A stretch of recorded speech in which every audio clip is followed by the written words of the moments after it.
I'm staying on Hillary. I think she's in a great deal of trouble. Austin Goolsbee is with us. And Austin, okay, you're smiling. You are a big Hillary supporter. I know that officially. Are you having second thoughts? Because you've got to admit she's in deep trouble here. No, look, I'm not having second thoughts. This is the same people, such as the congressman that you just had on, that are saying that the violations of the Federal Records Act are a terrible violation, even though this very report identifies previous secretaries of state as doing similar things.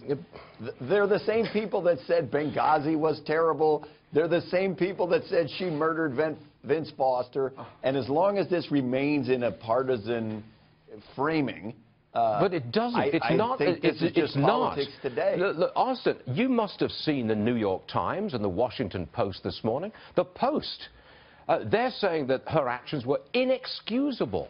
Very strong language. You can't just slough this off. Everything that we are discussing today has been long known. There's nothing new in this report. This was a report by the Inspector General. I think there was. Oh, Austin, I'm sorry, there was. What was the fact that the private email server was attacked and shut down twice. The fact that staffers were told when they raised the issue of the private server, oh, don't talk about that with anybody. Never mention it again. I didn't know that before.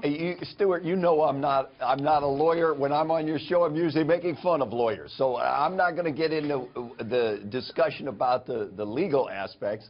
I did read the report. I wonder, for most of the people who are attacking Hillary Clinton on this, whether they've even read the report. If you look at the report, it's a report about record keeping. And it's critical of Secretary Colin Powell, who it says leaves office, had a private server, and never turned over the emails that were on that private server, despite being asked. And that Hillary Clinton did turn over those emails, and they wanted her to have turned them over in the year previous to Austin, when she did. I think she needs all the support she can get, and you're giving her some support this morning. Good for you. Now, let me turn to the economy, because that's what you do. You're an economics professor. Okay, good. And you are the architect of the disastrous Obama economic policy. But let's not get into that. I appreciate you giving me credit. Now then, let's suppose that Hillary becomes the President of the United States and she puts into practice her economic policy. And I would suggest that that is big spending on infrastructure, big spending on education, tax the rich. I mean, I don't want to characterize it any more than that. Are you telling me that that policy will give us 4% growth? 4% growth over what time frame? Well, within, let's say within a year of that policy being enacted. Well, probably not 4%, but I believe infrastructure and education are two critical investments to raising the long-term growth rate of the United States. What growth rate would we get? Well, I think 4% is an unrealistic long-term growth rate. We have not had realistic? That over the long term in the United States for 150 years. What we want is strong growth. Strong economic growth from a decent economic policy by our president. 100% agree. I want 4%. What do you want? 2%? Well, you happy with 2%? I want 10%.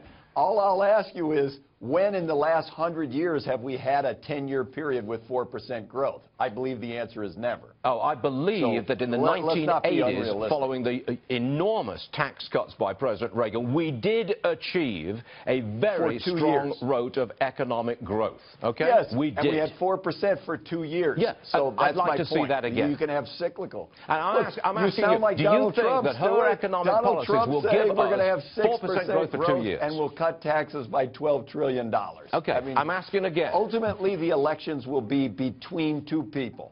I believe those people will be Hillary Clinton and Donald Trump. Yep. And for whatever criticisms you have of Hillary Clinton, which right now we're just focused on criticisms of her, it will become a compared to. And when you start looking at the insanity that's coming out of the Trump campaign on a regular basis, I don't think we're willing to take that risk. Okay, we'll leave it there. Let me see a smile. Yeah, there you go. All right. I don't want to get too nasty this morning, right in the middle of our A block. Austin Goolsbee, thanks for joining us. Always appreciate it, sir. Thank you.